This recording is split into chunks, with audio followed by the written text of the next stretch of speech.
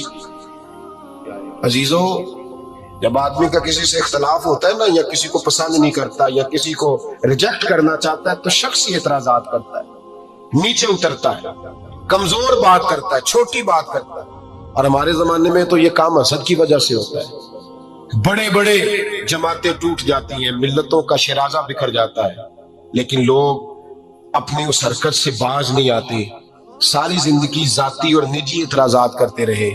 ابو جہل کے اندر ہزاروں عیب پائے جاتے تھے، شرابی بھی تھا، بدکار بھی تھا، بے حیا بھی تھا، ظالم بھی تھا۔ میرے نبی پاک صلی اللہ علیہ وسلم نے اسے دین کا پیغام دیا ہے، لیکن تاریخ کی کسی کتاب میں آپ کو یہ نہیں ملے گا کہ حضور نے کبھی اس کی شخصیت پر اعتراض کیا ہو۔ یہ فرمایا ہے کہ بڑا فرعون ہے اس امت کا، لیکن نیچے اتر کر کبھی اس کی ذاتی اور شخصی زندگی پر کوئی زیادتی صحابہ کی طرف سے اور نبی پاک کی طرف سے۔ بہت بڑی بات سمجھا رہا ہوں اگر آپ کی سمجھ میں آئے، ہم ذاتیات پر اترتے، ذات پر اتر کر زیادتی کرتے، ذات پر۔ ہمارا اب ظلم نجی سطح سے شروع ہو رہا ہے اور پوری ملت کو لپیٹ میں لے رہا ہے، پوری ملت چھوٹی چھوٹی زیادتی ہیں جو پورے معاشرے کو اپنی لپیٹ میں لیتی ہیں۔ میرے نبی کریم علیہ السلام نے جو دین ہمیں دیا ہے وہ خیر خواہی کا مذہب ہے، وہ بھلا کرنے کا مذہب ہے، وہ کام آنے کا مذہب ہے، وہ ظلم سے بچنے کا مذہب ہے۔ میرے نبی پاک نے فرمایا ظلم سے بچ جانا، قیامت کے اندھیروں میں جو بڑا اندھیرا ہوگا وہ ظلم ہوگا۔ اصلاح معاشرہ کانفرنس کا پہلا سبق میں نے عرض کیا کہ نظر کو، ذہن کو، سوچ کو پاک رکھیں، اور دوسرا زندگی میں کبھی زیادتی نہ کریں، کبھی بھی اپنے مخالف پر بھی کبھی شخصی، ذاتی اور نجی اعتراضات نہ کریں۔ یہ انسان کے اندر کا ظلم ہوتا ہے، ہمارے گھروں کے اندر سے ظلم جنم لینے لگا ہے۔ روز بہو پہ تیل چھڑکا جاتا ہے، روز کسی نہ کسی شہر سے، اپنے ہی گھر سے، اپنے ہی چراغ کو بند کرنے کی خبر نکلتی ہے۔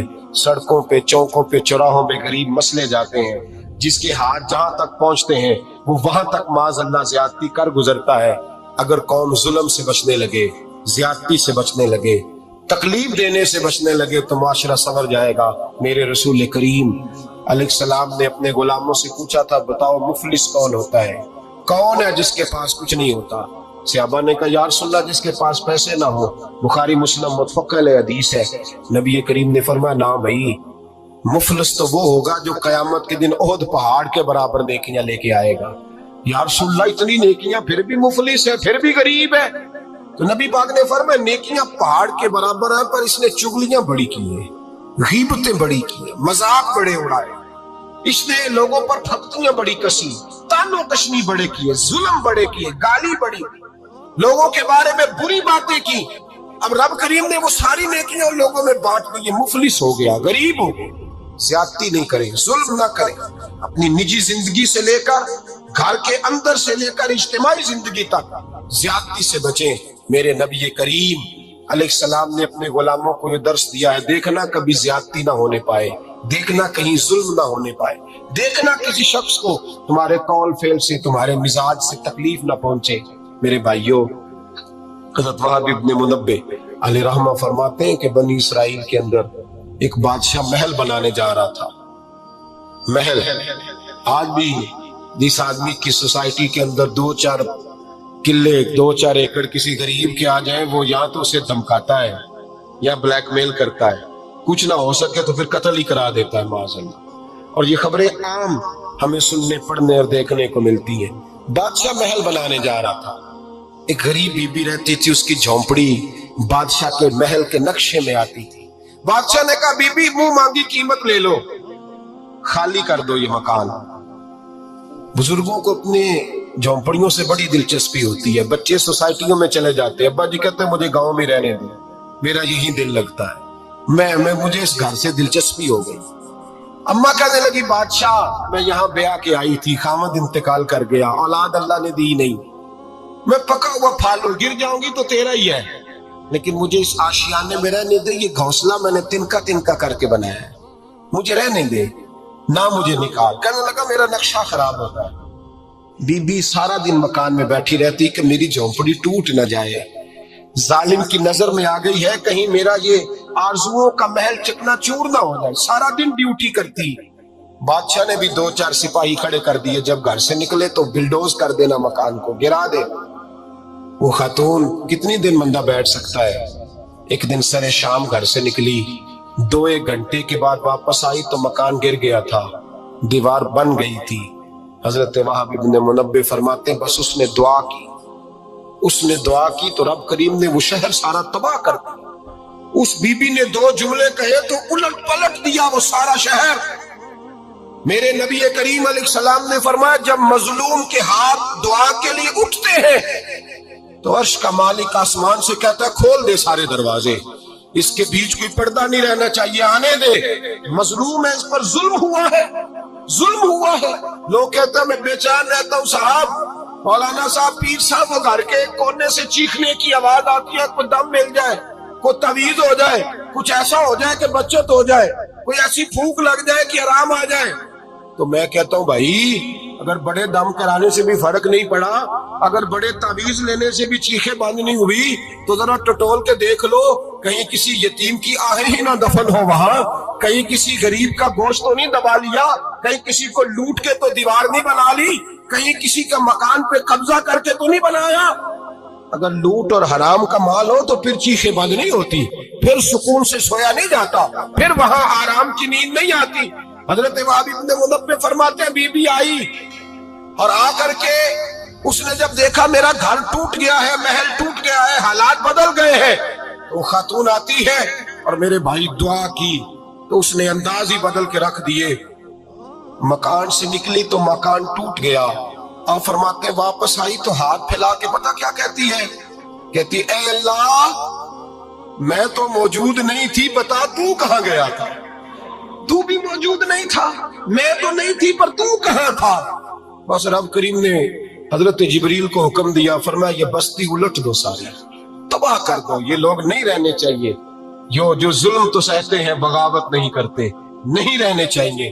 صاحب طبقات کہتے ہیں میرے مصطفیٰ کریم سید عالم صلی اللہ علیہ وسلم کے وصال ظاہری کے ایام قریب آئے تو حضور نے سرخ پٹی باندھی، تیز بخار ہے نبی کریم کو، 2 صحابہ سہارا دے کے مسجد میں لائے، نبی پاک علیہ السلام کو بظاہر سہارا دے کے لایا گیا۔ کریم رسول نے لوگوں کو جمع کیا، حضور آج کیا ہونے والا ہے، آج کیا کہا جائے گا، آج کس لیے میٹنگ بلائی ہے؟ نبی کریم کے کل صحابہ جب مسجد میں جمع ہوئے تو کھچا کھچ مسجد بھری ہے، وصال ظاہری سے چند یوم پہلے کی بات۔ نبی پاک نے فرمایا آج تمہیں کوئی جہاد کی ترغیب نہیں دینی، آج کوئی نیا پیغام نہیں دینا، آج تمہیں بتانا ہے کہ رب نے اپنے بندے کو اختیار دیا ہے، چاہے تو دنیا میں رہے، چاہے تو اس کی بارگاہ میں حاضر ہو جائے۔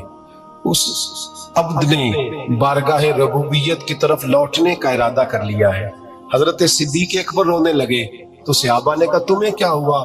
کہنے لگے سمجھ نہیں رہے، کسی کی بات نہیں کر رہے، نبی پاک تو اپنی بات فرما رہے ہیں، اس نے جانے کا ارادہ کر لیا۔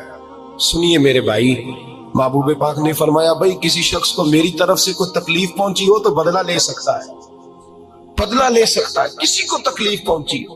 صحابہ پھوٹ کے رونے لگے، محبوبہ کرم ہی کرم ہوا ہے، رحمت ہی رحمت آئی، آپ کے بارے میں گمان کرنے والا بھی دائرہ ایمان سے نکل جائے گا۔ حضور آپ کیا فرما رہے ہیں؟ فرمایا نہیں بھائی اٹھو۔ پیچھے سے جناب عکاشہ بن محصن اٹھے، ہاتھ کانپتے ہیں، آگے بڑھے، کہنے لگے یا رسول اللہ، ایک جنگ کے موقع پر آپ نے درہ مارا تھا، ننگی پیٹھ پر صفیں سیدھی کراتے، بات دل میں رہ گئی ہے، میں نے بدلہ لینا ہے۔ نبی کریم نے فرمایا بلال دوڑ کے جاؤ، فاطمہ کے گھر درہ پڑا ہے، درہ لاؤ۔ سیدنا بلال حبشی کہتے میں گیا، دستک دی، سیدہ طیبہ طاہرہ حضرت فاطمہ فرمانے لگی بلال کیسے آئے ہو؟ اماں جی وہ درہ چاہیے تھا۔